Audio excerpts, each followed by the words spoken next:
आनंद मठ। आनंद मठ और ऋषियों की अनमोल धरोहर को संजोएं।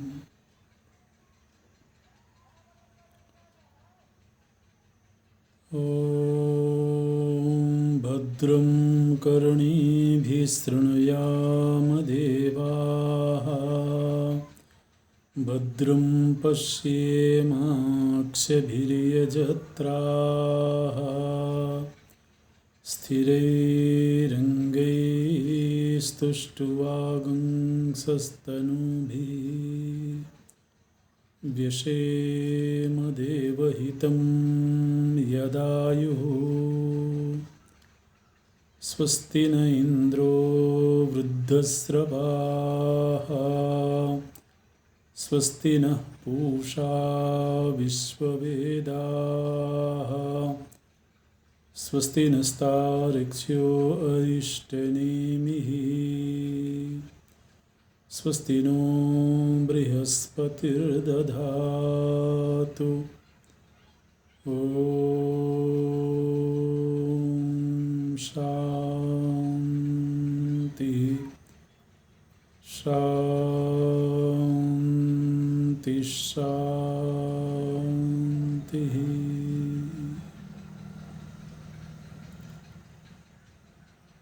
सच्चिदानन्दरूपाय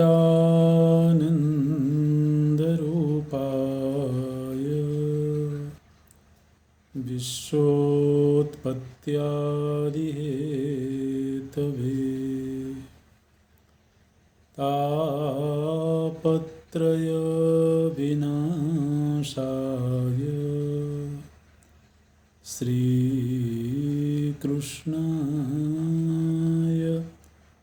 वयं नमः। श्रीकृष्णाय वयं नमः। नारायणं नमस्कृत्य नरं चैव नरोत्तमं, देवीं सरस्वतीं व्यासं ततो जयमुदीरयेत्। ततो जयमुदीरयेत्।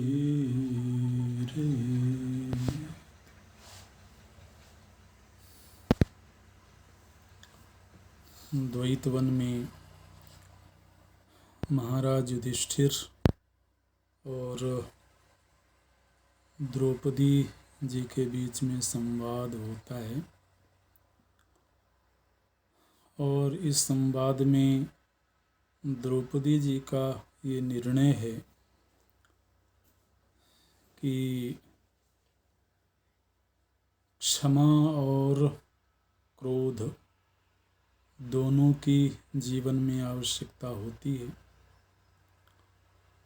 यदि कोई हमसे छलपूर्ण बर्ताव कर रहा हो, यदि कोई हमें धोखा देने का प्रयास करता हो, जानबूझ करके हमारा अनिष्ट करने की चेष्टा करता हो, तो उसको क्षमा नहीं करना चाहिए। और ख़ास तौर से क्षत्रिय के लिए,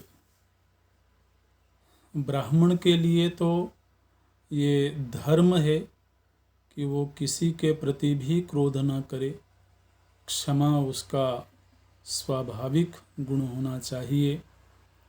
यहाँ तक कि अपराधी के प्रति भी क्षमा वृत्ति ही ब्राह्मण के लिए आवश्यक है।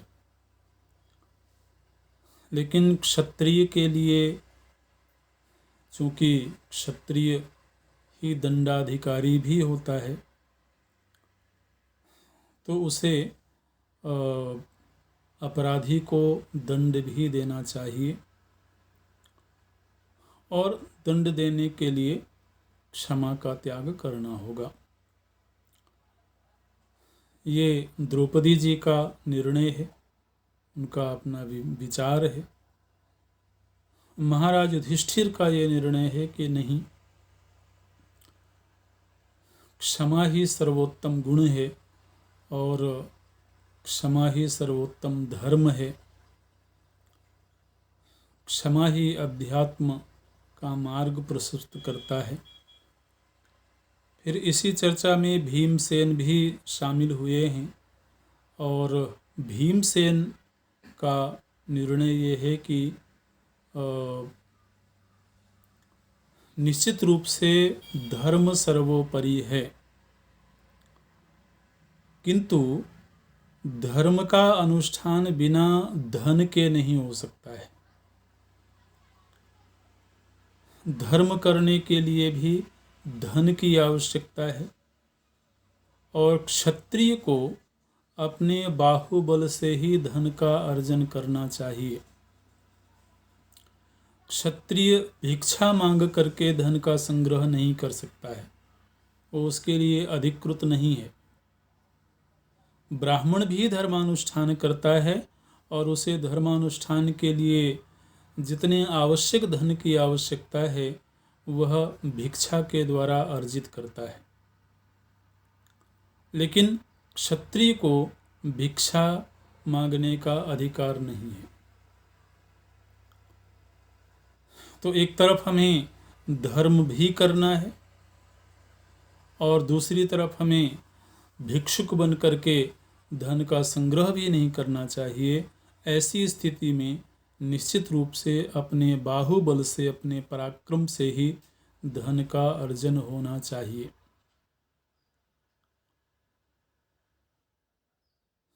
ये भीमसेन का विचार है। इसलिए और दूसरा एक बहुत प्रबल यहाँ पर भीमसेन ने एक तर्क दिया है।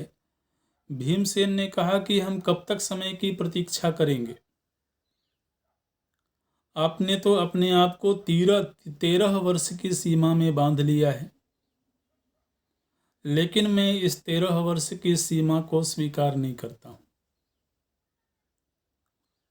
जिसके पास में पराक्रम हो, जिसके पास में बाहुबल हो, उसको अतिशीघ्र अपनी दरिद्रता को दूर करना चाहिए और उसे ऐश्वर्य का संग्रह करना चाहिए, क्योंकि काल तो किसी के लिए रुकता नहीं है।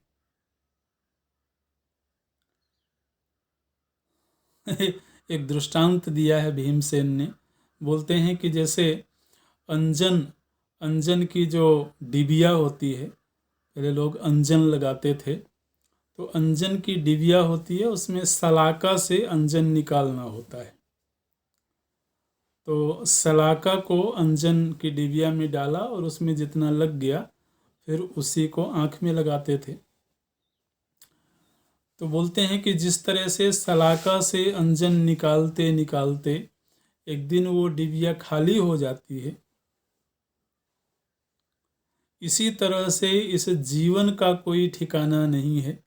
क्षण क्षण यह बीत रहा है और एक दिन ये जीवन भी समाप्त हो जाएगा। तो इसलिए हमें काल की, समय की प्रतीक्षा में बैठना नहीं चाहिए। युधिष्ठिर जी ने भीमसेन का विचार भी सुना। भीमसेन ने एक विचार ये भी रखा कि ये जो कौरवों ने ये शर्त रखी है कि 13वें वर्ष में अज्ञात रूप से रहना है और यदि उस काल में पहचान लिए गए तो पुनः 12 वर्ष वनवास करना होगा। तो ये उनका एक तरह का ये भी एक छल है, क्योंकि वो जानते हैं ये पांडव इतने तेजस्वी हैं कि ये जहाँ कहीं भी रहेंगे ये पहचान लिए जाएंगे। ये अपने तेज को छिपा करके नहीं रह सकते हैं। तो इससे तो व्यर्थ ही हम इस शर्त में फंस गए हैं। इस तरह से तो पूरा जीवन ही हमारा अज्ञातवास और वनवास में ही बीत जाएगा। महाराज युधिष्ठिर बोलते हैं कि भीमसेन, मैं जानता हूं कि मैंने गलती करी है और मेरी गलती की वजह से आप सभी को ये कष्ट भोगना पड़ रहा है। गलती ये करी है कि मैंने द्यूत क्रीड़ा में शामिल होने को स्वीकार कर लिया, लेकिन मुझे इस बात का अंदेशा नहीं था कि शकुनी इतना मायावी होगा कि उसके द्वारा फेंका गया हर पासा उसी के पक्ष में जाएगा। ऐसी मुझे आशंका नहीं थी, ऐसा अंदेशा नहीं था। लेकिन शकुनी केवल पासा ही नहीं फेंकता था, बल्कि वह साथ में कुछ माया भी करता था, जिससे कि हर सम विषम पासा उन्हीं के पक्ष में पड़ता था। तो ये तो एक तरह से द्यूत क्रीड़ा के नियम के विरुद्ध भी था, लेकिन फिर भी अब एक बार जब मैंने उस प्रस्ताव को स्वीकार कर लिया तो मैं पीछे नहीं हट सकता था। और दूसरी बार भी जब हमें द्यूत क्रीड़ा के लिए बुलाया गया, तब भी मैंने उस क्रीड़ा में शामिल होने को स्वीकार कर लिया। तो निश्चित रूप से ये मेरी गलती थी और इसी गलती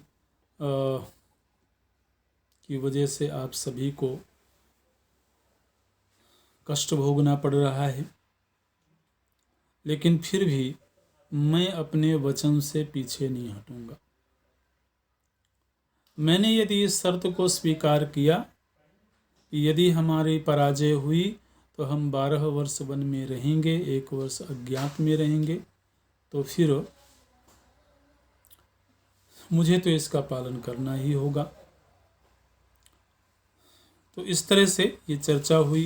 ये चर्चा हो ही रही थी, तब तक वहाँ पर भगवान वेदव्यास जी का पदार्पण हुआ है। इस समय पर पांडव द्वैत वन में रह रहे हैं। वहाँ पर भगवान वेदव्यास जी का पदार्पण हुआ है। वेदव्यास जी का विधिवत पूजन सत्कार किया गया है और अब युद्ध की पृष्ठभूमि बन रही है। अब ये 12 वर्ष एक तरह से एक महायुद्ध की तैयारी के लिए हैं। तो और वेदव्यास जी चूँकि भविष्य दृष्टा हैं, तो इसलिए उनको भविष्य में क्या कुछ घटने वाला है वो जानते हैं। तो इसलिए वेदव्यास जी महाराज युधिष्ठिर के पास में आए और युधिष्ठिर जी को एकांत में लेकर के गए हैं और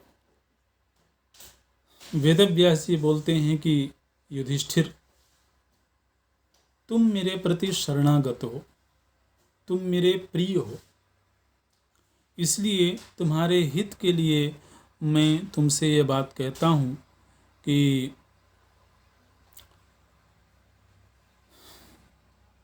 बहुत जल्दी ही युद्ध की परिस्थिति बनने वाली है और इस परिस्थिति में तुम्हारे विपक्ष में बहुत बड़े बड़े लोग होंगे। भीष्म पितामह जैसे धनुर्धर जिनको इच्छा मृत्यु का वरदान प्राप्त है,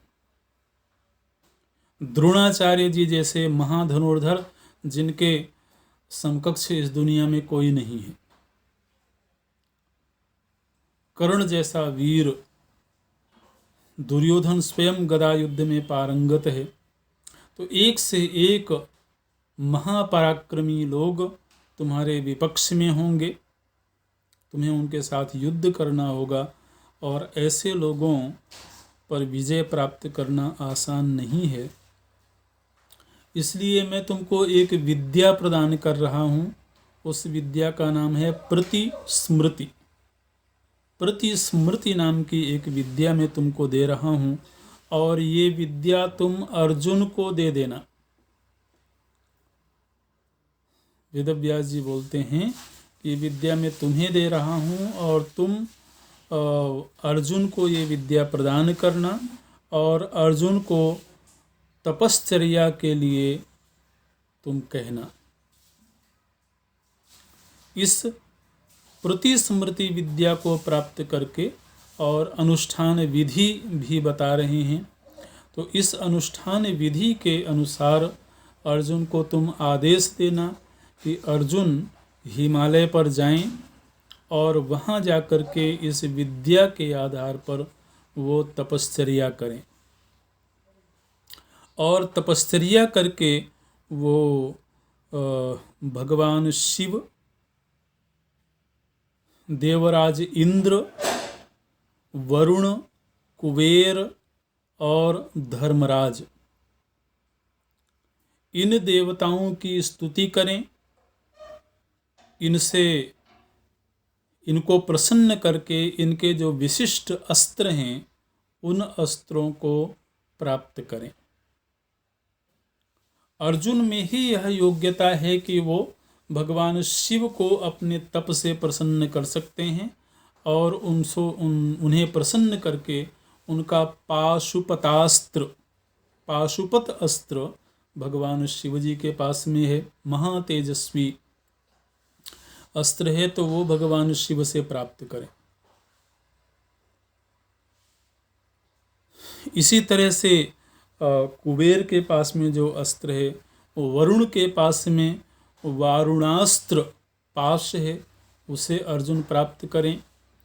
तो इस तरह से भगवान वेदव्यास जी ने युधिष्ठिर जी को उपदेश किया है और उन्होंने कहा है कि अब तुमको इस वन में नहीं रहना चाहिए, पुनः तुमको अन्य वन में जाना चाहिए और अर्जुन को तत्क्षण तपश्चर्या के लिए हिमालय पर जाना चाहिए।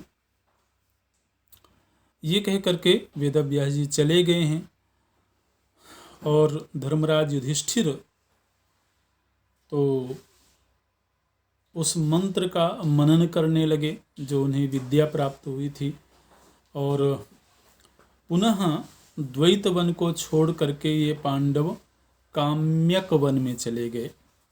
पहले भी काम्यक वन में ही थे, अब एक बार पुनः ये लोग द्वैत वन को छोड़ करके काम्यक वन में गए हैं और वहाँ जाकर के महाराज युधिष्ठिर ने इंद्र को आज्ञा प्रदान करी है कि इंद्र, पहले तो उन्होंने प्रतिस्मृति विद्या का उपदेश किया है और फिर इंद्र को वो अर्जुन को ये कहा है युधिष्ठिर जी ने कि तुम इंद्रकील नाम का एक पर्वत है, हिमालय में ही है, हिमालय का ही एक शिखर है, गंधमादन पर्वत है और गंधमादन के आगे इंद्रकील नाम का पर्वत है। तो अर्जुन को ये आज्ञा मिली है कि तुम उस पर्वत में जाकर के तपश्चर्या करो।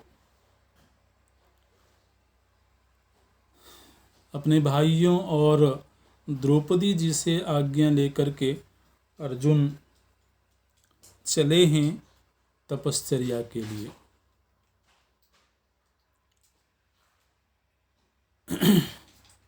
हिमालय की यात्रा पर गए हैं, अकेले ही गए हैं। बाकी जो सभी भाई और द्रौपदी जी हैं ये लोग काम्यक वन में आकर के रहने लगे थे और अर्जुन अपना गांडीव धनुष और तर्कस लेकर के पर्वत की यात्रा करते हैं। हिमालय में सबसे पहले गंधमादन पर्वत पर गए हैं और वहीं से सीधे आगे चलते हुए, इसमें ये शर्त थी, वेदव्यास जी ने ये कहा था कि यह विद्या तब सफल होगी, प्रतिस्मृति नाम की विद्या तब सफल होगी जब यहाँ से सीधे उत्तर की दिशा में अर्जुन चलें और जब तक वो इंद्रकील पर्वत पर न पहुँच जाएं तब तक वो इधर उधर कहीं देखें भी नहीं, किसी के साथ कोई वार्तालाप भी न करें और कहीं रुकें भी नहीं। तो इस तरह से बड़ी कठिन साधना बताई है और अर्जुन ने उसको पूरा किया है। और जैसे ही वो इंद्रकील पर्वत पर गए हैं तो वहाँ जाकर के उन्होंने देखा कि एक वृक्ष के नीचे एक तपस्वी बैठा हुआ है और उस तपस्वी ने कहा कि रुको, आगे मत बढ़ना। तो अर्जुन रुक गए।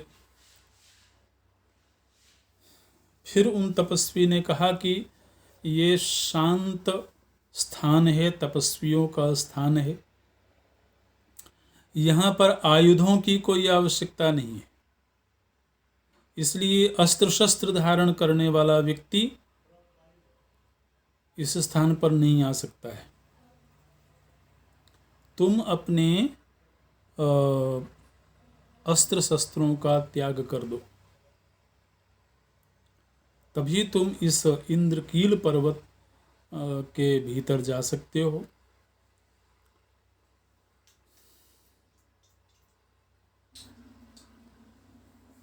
अर्जुन ने ऐसा करने से मना कर दिया।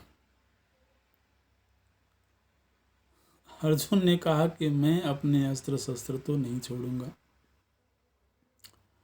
फिर उस तपस्वी ने कई बार रोषपूर्ण तरीके से अर्जुन को कहा कि यदि तुम्हें यहाँ पर रहना है तो तुम्हें अपने अस्त्र शस्त्रों को छोड़ना होगा, लेकिन अर्जुन हिले भी नहीं। ना तो उन्होंने पीछे जाना स्वीकार किया और न ही अपने अस्त्र शस्त्रों को छोड़ना स्वीकार किया।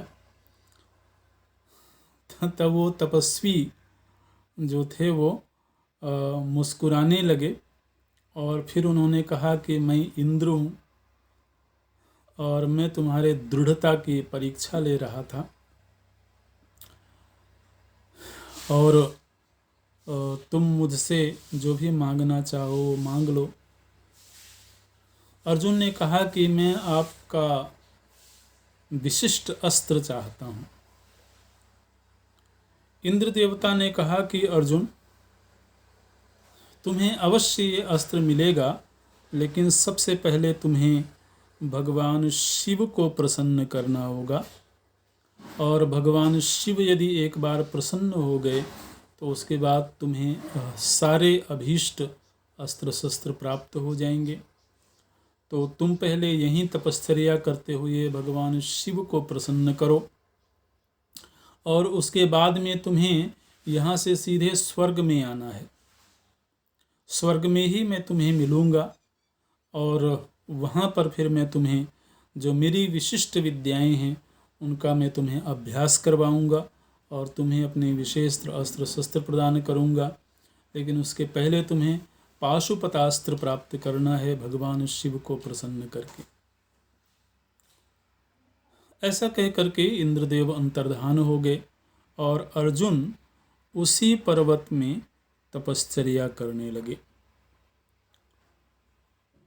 अर्जुन ने उस समय पर बिल्कुल तपस्वी की तरह से मृगशाला धारण किया हुआ है और कुश का आसन बिछा करके कमंडलु धारण किए हुए और वो तपश्चर्या करने लगे हैं।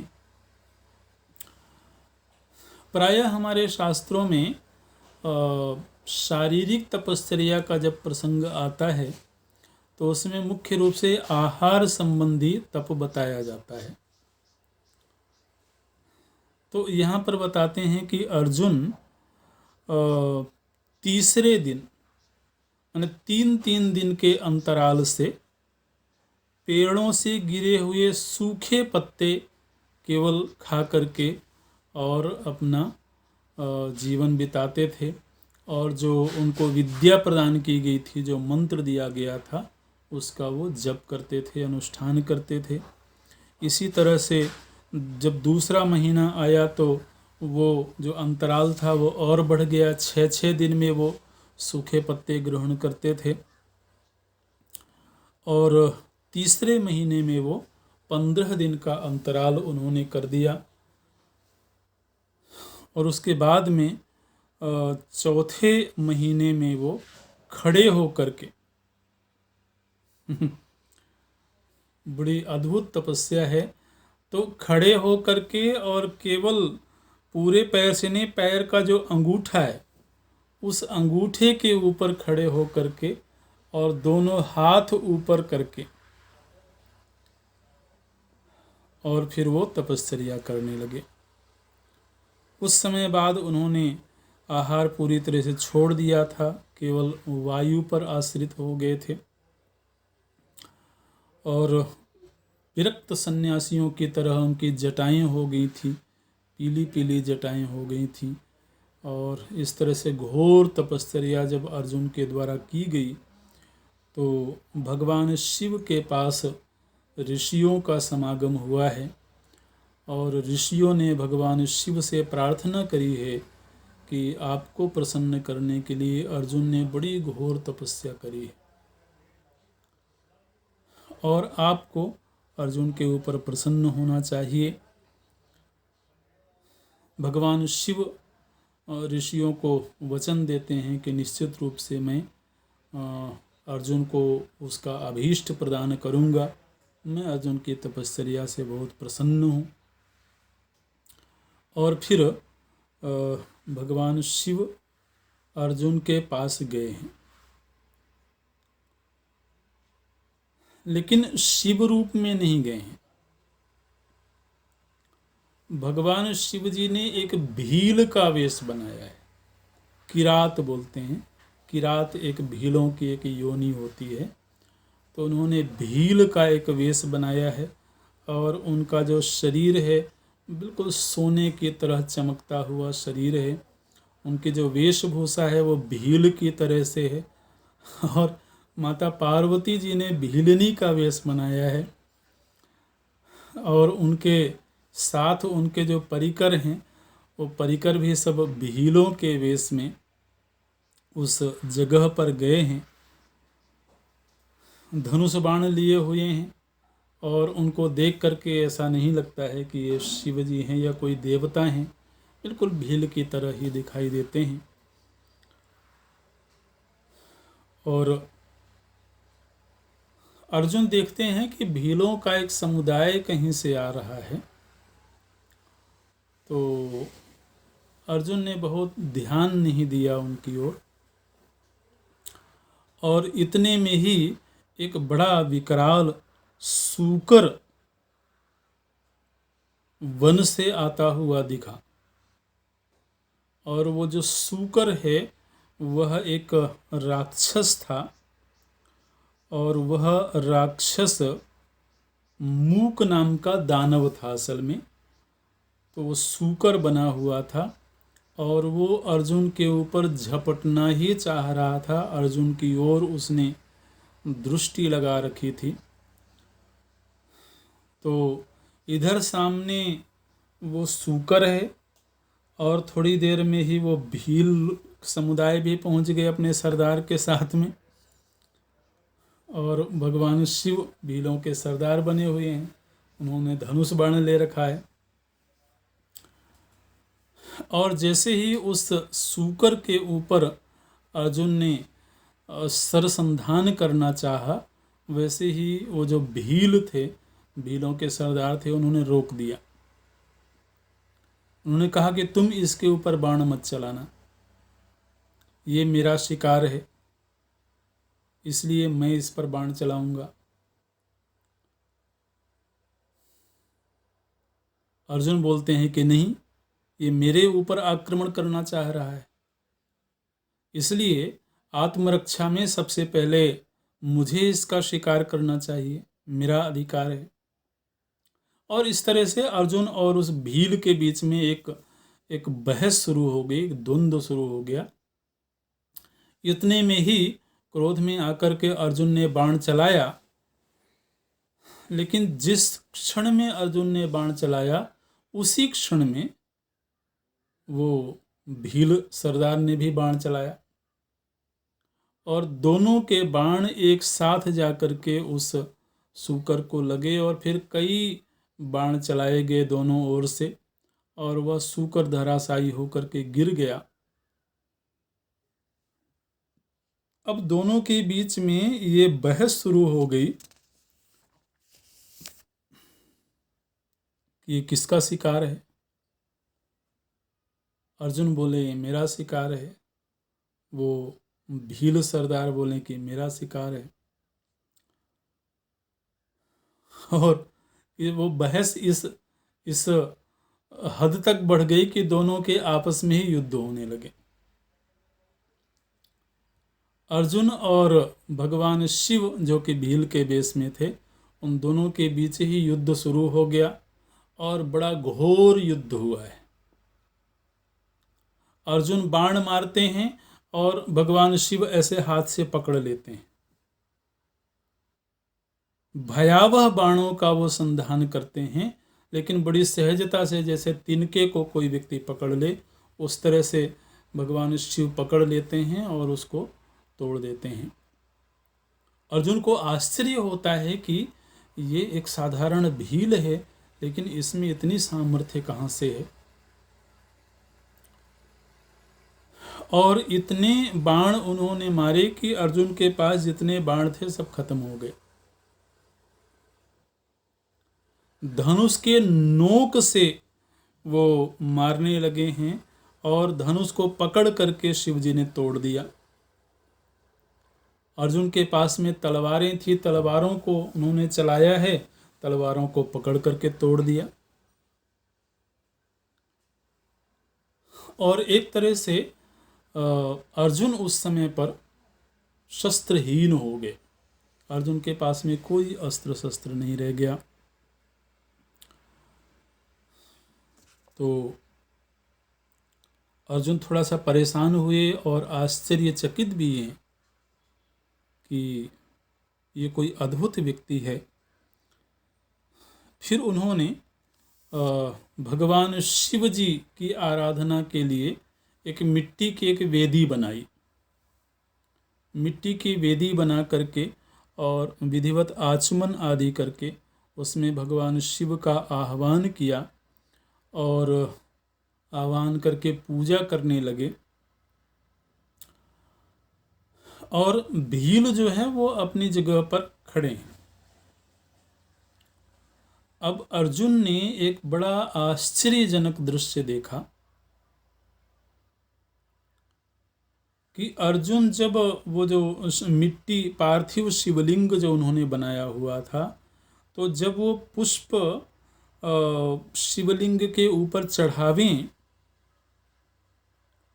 तो थोड़ी ही देर में वो देखते हैं कि वो पुष्प उस भील के सिर पर चढ़ा हुआ है। वो उस पार्थिव लिंग में चढ़ाते हैं और देखते हैं कि वो पुष्प उस भील के सिर पर शोभायमान हो रहा है।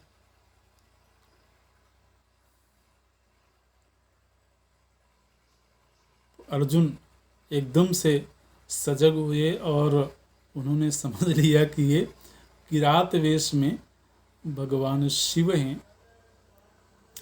तो ये लीला बड़ी प्रसिद्ध है पुराणों में, किरातार्जुनीयम करके साहित्य भी लिखा गया। भगवान शिव किरात वेश में और अर्जुन का जो युद्ध हुआ है, तो भगवान शिव बड़े प्रसन्न हुए और अर्जुन ने भी जाकर के भगवान शिव को प्रणाम किया है, शरणागत हुए हैं और क्षमा याचना करते हैं। अर्जुन बोले कि मैंने पहचाना नहीं और मैंने आपके ऊपर सरसंधान किया, आपके साथ युद्ध करने की चेष्टा करी, तो आप मुझे क्षमा कर दें। भगवान शिव जी ने अर्जुन को उठा करके गले से लगा लिया और भगवान शिव बोलते हैं कि अर्जुन, मैं जानता हूँ कि तुम कोई साधारण जीव नहीं हो, तुम भगवान नारायण के नित्य सहचर नर नामक ऋषि हो। ये मुझे पूर्व से ही विदित है और तुम्हारी तपश्चर्या से मैं प्रसन्न हुआ हूँ। तुम क्या चाहते हो? अर्जुन ने कहा कि मैं पाशुपतास्त्र चाहता हूँ, क्योंकि बहुत शीघ्र ही हम लोगों का महावीरों के साथ सामना होने वाला है। इसलिए इंद्र देवता और भगवान वेदव्यास जी की आज्ञा थी कि मैं आपको प्रसन्न करके आपसे पाशुपत अस्त्र प्राप्त करूं।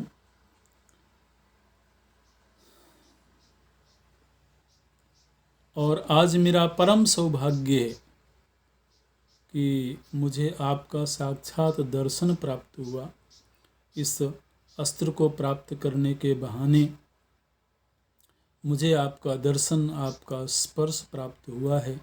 इसको मैं अपना परम सौभाग्य मानता हूँ। तो भगवान शिव जी ने अर्जुन को पाशुपत अस्त्र प्रदान किया है।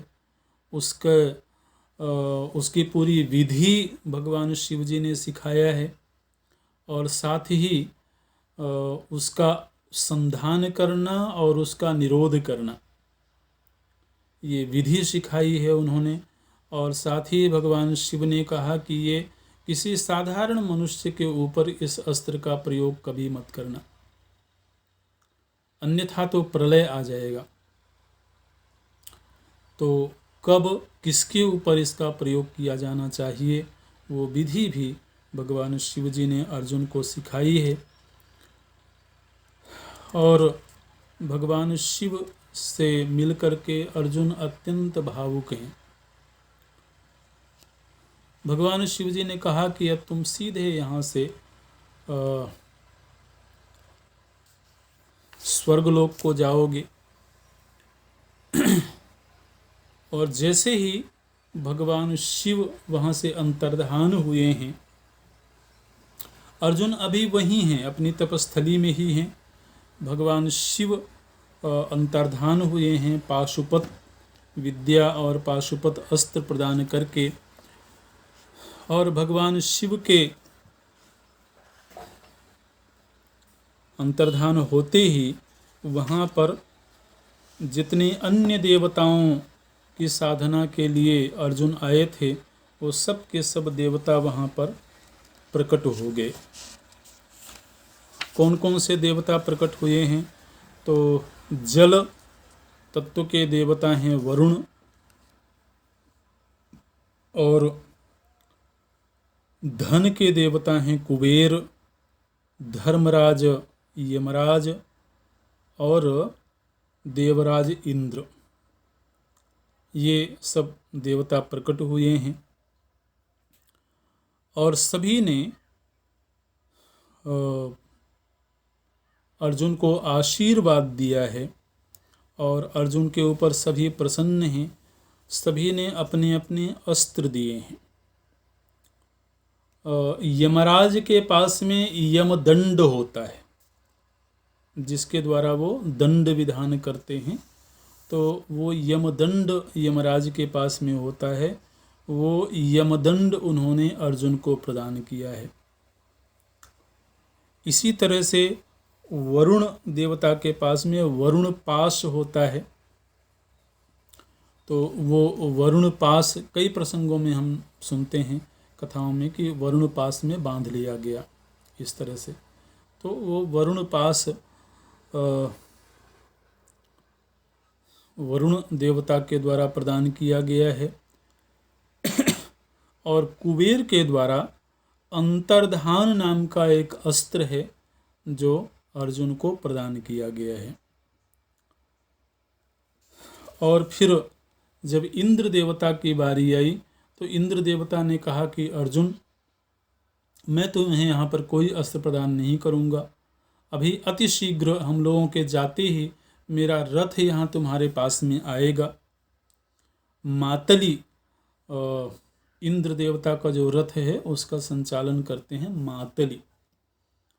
तो मातली यहाँ पर रथ लेकर के आएगा, उस रथ में सवार हो करके तुम्हें स्वर्ग में आना है और वहीं मैं तुम्हें समस्त विद्याओं को दूंगा। ऐसा कह करके सभी देवता वहाँ पर अंतर्धान हुए हैं और उनके जाते ही इंद्र देवता का दिव्य रथ वहाँ अर्जुन के सामने उपस्थित हुआ है। मातली उसके सारथी हैं। उन्होंने अर्जुन से प्रार्थना करी है कि हे अर्जुन, आपके पिता इंद्र देवता ने मुझे भेजा है आपको लेने के लिए, इसलिए आप प्रसन्नतापूर्वक इस रथ पर सवार होइए और स्वर्गलोक में चलिए। अर्जुन ने विधिवत स्नान आदि किया है और पवित्रीकरण आदि करके अपने आप को पवित्र किया है और पवित्र होकर के फिर वो मंत्रों का अनुष्ठान करते हुए, मंत्र जप करते हुए वो उस रथ पर सवार हुए हैं। रथ पर सवार हो करके वो आकाश मार्ग से स्वर्गलोक को जा रहे हैं। जब वो अंतरिक्ष में यात्रा करते हुए ऐसे स्थान पर पहुंचे जहां पर सूर्य और चंद्र का कोई प्रकाश नहीं है, सूर्य और चंद्र के प्रभाव से बाहर जब वो निकले हैं तो वो देखते हैं कि अलग अलग दूरी पर दिव्य रथ उनको दिखाई देते हैं। उनमें दिव्य प्रकाश प्रकट होता है और वहाँ कोई कोई देवता तपश्चर्या में संलग्न हैं, कोई कोई ऋषि तपश्चर्या में संलग्न हैं। तो अर्जुन बड़े आश्चर्यचकित हुए। वहाँ कोई सूर्य का प्रकाश नहीं है, लेकिन पूरा वो अंतरिक्ष देदीप्यमान है उन रथों के द्वारा, उन लोकों के द्वारा। तो अर्जुन ने मातली से पूछा कि मातली ये क्या है?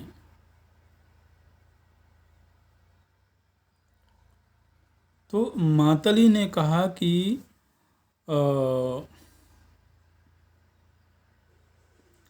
आप पृथ्वी से जब आसमान में देखते हैं तो आपको जो तारे दिखाई देते हैं, वो तारे जो हैं वो वास्तव में क्या हैं? बोले वो पुण्यात्मा पुरुषों के निवास स्थान हैं। पृथ्वी से जो आपको तारे नजर आते हैं वो पुण्य संपन्न जो जीव हैं, जिन्होंने अत्यधिक पुण्य अर्जित किए हुए हैं, ऐसे पुण्यात्मा जीवों के वो निवास स्थान हैं। और इन स्थानों पर रह करके वो जो पुण्यात्मा जीव, ऋषि, देवता हैं, वो तपश्चर्या करते हैं या अपने अपने ऐश्वर्य का उपभोग करते हैं। ऐसे ये मातली ने बताया है इंद्र को।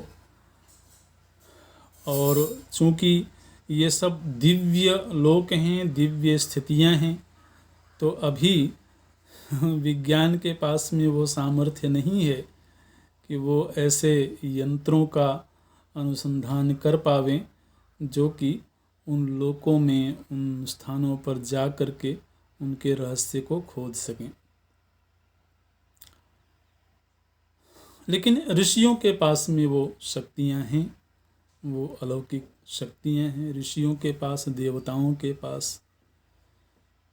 तो इस तरह से उन दिव्य लोकों का दर्शन करते हुए और सीधे अर्जुन गए हैं स्वर्ग में। स्वर्ग में अमरावती पुरी है, जो इंद्र देवता की राजधानी है।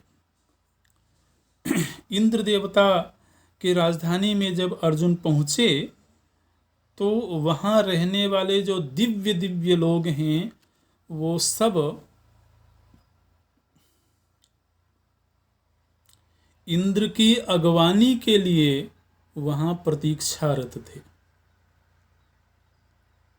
स्वर्ग में जो साध्य गण हैं, जो विश्व देव हैं, अश्विनी कुमार हैं, आदित्य, वसु, राजर्षि, देवर्षि, नारद, गंधर्व, ये सब के सब जो विशिष्ट दैवी सत्ताएं हैं, ये सब अर्जुन की अगवानी कर रहे हैं। अर्जुन की महिमा, अर्जुन का प्रभाव आप देखें कि सभी ने अर्जुन का स्वागत किया है माल्यार्पण आदि के द्वारा, और फिर अर्जुन को लेकर के इंद्र देवता के पास में गए हैं। इंद्र देवता अपने सभा में अपने सिंहासन पर विराजमान हैं।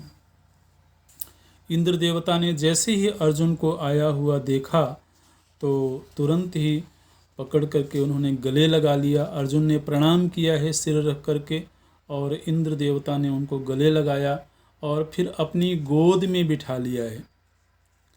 इंद्र देवता तो पिता हैं अर्जुन के, तो उन्होंने अर्जुन को अपनी गोद में बिठा लिया है और फिर वहाँ रह करके अर्जुन अस्त्र शस्त्र का अभ्यास करने लगे। इंद्रलोक में जितने विशिष्ट विशिष्ट अस्त्र शस्त्र हैं, उन सभी शस्त्रों का वह अभ्यास करते हैं, उस विद्या का अभ्यास करते हैं, और इस तरह से स्वर्गलोक में रहते हुए उनको 5 वर्ष बीते हैं। मतलब ये जो 12 वर्ष की वन की यात्रा है पांडवों की, उनमें 5 वर्ष तो अर्जुन स्वर्ग में ही रहे हैं। और इस बीच में उन्होंने अस्त्र शस्त्रों को तो प्राप्त किया ही है, उन विद्याओं को सीखा ही है। साथ ही इंद्र देवता ने कहा कि अर्जुन, मैं तुमको हर प्रकार की विद्या सिखाना चाहता हूँ, क्योंकि इंद्र बहुत प्रसन्न हैं। उनको मतलब पुत्र प्रेम जग आया है उनका। उनको लगता है कि अर्जुन को हर प्रकार की विद्या प्राप्त होनी चाहिए। तो वहाँ पर गंधर्व राज हैं चित्रसेन। तो चित्रसेन को इंद्र देवता ने नियुक्त किया है और बोलते हैं कि अर्जुन को आप नृत्य, गायन और वाद्य, ये 3 कलाएं सिखाइए। अस्त्र विद्या में तो पारंगत हो गए थे अर्जुन, जो इंद्र देवता के पास अस्त्र हैं। तो उनको प्राप्त करने के बाद में चित्रसेन को नियुक्त किया गया है और अर्जुन को उन्होंने नृत्य, जो शास्त्रीय नृत्य होता है, वो उन्होंने अर्जुन को सिखाया है। गायन, गान विद्या भी अर्जुन को सिखाई गई है, और वाद्य, तरह तरह के वाद्य यंत्र बजाना भी अर्जुन ने वहाँ रह करके सीखा है। तो स्वाभाविक है 5 वर्ष तो फिर लगेंगे ही समस्त विद्याओं को अर्जित करने के लिए। एक दिन ऐसा हुआ कि अर्जुन इंद्र देवता की सभा में बैठे हुए थे और वहाँ अप्सराओं के द्वारा नृत्य हो रहा था। इंद्र देवता ने देखा अर्जुन की ओर, और अर्जुन बड़ी देर तक उर्वशी नाम की अप्सरा को देखते रहे। बड़ी देर तक वो उर्वशी को देखते रहे। तो और इस बात को इंद्र देवता ने देख लिया। तो इंद्र देवता को ऐसा लगा कि शायद अर्जुन के मन में उर्वशी के प्रति कामना पैदा हो गई है। तो इंद्र देवता ने चित्रसेन, वही जो गंधर्वराज थे चित्रसेन, उनको एकांत में बुलाया है और इंद्र देवता ने चित्रसेन से कहा कि चित्रसेन, तुम उर्वशी के पास जाओ और उर्वशी के पास जाकर के बोलो कि वो तत्क्षण अर्जुन की सेवा में जाएं। चित्रसेन गए हैं उर्वशी के पास में और उर्वशी को उन्होंने अर्जुन की महिमा बताई है। उर्वशी पहले से ही अर्जुन के प्रति मोहित हो चुकी थी, क्योंकि अर्जुन का जो तेज, उनका जो सत्कार उन्होंने देखा था स्वर्गलोक में, तो उससे पहले ही मोहित हो गई थी। तो उर्वशी ने सहर्ष स्वीकार कर लिया कि मैं अर्जुन की सेवा में जाऊंगी। और चित्रसेन के बाद जाने के बाद उर्वशी अपना श्रृंगार करती हैं और विधिवत श्रृंगार करके वो अर्जुन के पास गई हैं। अर्जुन के सामने जैसे ही जाकर के उन्होंने खबर दिया है, अर्जुन तो विशिष्ट महल में रह रहे थे, इंद्र के ही महल में रह रहे थे, अलग से उनका निवास था। तो उर्वशी ने सेवकों से खबर दी कि वो मिलना चाहती हैं। तो अर्जुन जैसे ही उर्वशी के पास गए हैं, संकोचवश उन्होंने आंखें बंद कर ली अर्जुन ने, और आंख बंद किए हुए ही उन्होंने उर्वशी को प्रणाम किया। जिस तरह से सद्गुरु को, अपने बड़ों को प्रणाम किया जाता है, उस तरह से अर्जुन ने प्रणाम किया है। और प्रणाम करके उन्होंने कहा कि आप मेरे लिए पूज्य हैं, आप मेरे लिए आज्ञा करें, आप किस लिए यहाँ पर उपस्थित हुई हैं। तो उर्वशी ने सारा प्रसंग सुना दिया। उर्वशी ने कहा कि आपके पिता इंद्र देवता ने तो चित्रसेन को मेरे पास में भेजा था और मैं आपकी सेवा में उपस्थित हुई हूँ। मेरे मन में आपके प्रति काम भाव है और इस संदेश से पहले ही आपके प्रति मेरे मन में काम का उदय हो गया था, इसलिए आप कृपा करके मुझे स्वीकार करें। अर्जुन एकदम से ही विचलित हुए और हरि हरि हरि ऐसे बोलते हुए उन्होंने अपने दोनों कान बंद कर लिए अर्जुन ने। और फिर अर्जुन ने कहा कि ये संभव नहीं है, आप मेरे लिए गुरु तुल्य हैं और आपके द्वारा इस तरह काम संबंधी बात भी मेरे कान के भीतर नहीं जानी चाहिए, इसलिए मैंने अपने कान बंद कर लिए हैं। और आप मेरे लिए तो पूज्य हैं और आप मेरे लिए उसी तरह से पूज्य हैं जिस तरह से मेरी माता कुंती हैं, जिस तरह से माता गांधारी हैं, अथवा माता सची हैं, इंद्र देवता की पत्नी सची हैं। तो माता सची की तरह से आप मातृतुल्य हैं, क्योंकि आप हमारे पूर्वजों की माता हैं। अर्जुन जिस वंश में पैदा हुए हैं, उसी वंश में बहुत पहले, कई पीढ़ियों पहले पुरूरवा राजा हुए थे और पुरूरवा राजा का संसर्ग उर्वशी से हुआ था और फिर उन्हीं की संतान परंपरा आगे बढ़ी थी, जिसमें कि पांडव हुए हैं। तो इसलिए आप तो मेरे पूर्वजों की माता हैं और मेरे लिए तो आप परम पूज्य हैं, इसलिए मेरे मन में आपके प्रति बहुत सम्मान का भाव है। उर्वशी ने कहा कि अर्जुन, हम अप्सराएं किसी की पत्नी नहीं होती हैं, हमारा किसी के साथ में दाम्पत्य संबंध नहीं होता है। कुछ क्षण का संबंध होता है और फिर उस संबंध को हम भूल जाती हैं। और यहाँ स्वर्ग में इस तरह के कोई संबंध नहीं चलते हैं कि कोई किसी की पत्नी है, कोई किसी की माता है, ऐसा कुछ नहीं चलता है यहाँ पर। इसलिए तुमको मेरा उपभोग करने में कोई पाप नहीं लगेगा। तुम्हारे वंश के अनेक राजा जो मेरे ही पुत्रों के बाद पैदा हुए होंगे, वो यहाँ स्वर्ग में आते हैं और अप्सराओं के साथ में वो रमण करते हैं, किसी को कोई पाप नहीं लगता है, क्योंकि ये स्वर्ग लोक के रिश्ते नहीं हैं। लेकिन अर्जुन ने साफ साफ मना कर दिया कि आप तो मेरी दृष्टि में पूज्य हैं, इसलिए मैं ऐसी कल्पना भी नहीं करता हूँ। उर्वशी रुष्ट हुई हैं, नाराज हुई हैं और उन्होंने श्राप दे दिया। उर्वशी ने अर्जुन को श्राप दिया है कि चूंकि तुम मेरा तिरस्कार करते हो, इसलिए तुम 1 वर्ष नपुंसक बन करके रहोगे और 1 वर्ष के लिए तुम नर्तकी के रूप में रहोगे, नपुंसक बन करके रहोगे, तुम्हारा कोई सम्मान नहीं होगा। तो अर्जुन ने उस श्राप को स्वीकार किया है। उर्वशी चली गई बाद में अर्जुन जब इंद्र देवता के पास में गए तो उन्होंने सारा प्रसंग सुनाया। तो इंद्र देवता ने कहा कि कोई बात नहीं, चिंता मत करो, ये जो तुम्हें शाप मिला है ये तुम्हारे लिए बड़ा मंगलमयी होगा, क्योंकि जब 1 वर्ष के लिए तुम लोगों को अज्ञातवास में रहना होगा, उस अज्ञातवास में तुम इस तरह से नपुंसक बन करके रहोगे तो तुम्हें कोई पहचान नहीं पाएगा, और तुम्हारे इस धैर्य को, तुम्हारे इस मन के ऊपर जो तुम्हारा संयम है, इसको देख करके मुझे लगता है कि बड़े बड़े ऋषियों में भी वो सामर्थ्य नहीं होती है जो संयम तुम्हारे भीतर है। तो बड़े प्रसन्न हुए हैं इंद्र देवता, और इस तरह से अर्जुन स्वर्ग में थे। ओम, यहीं पूरा करते हैं।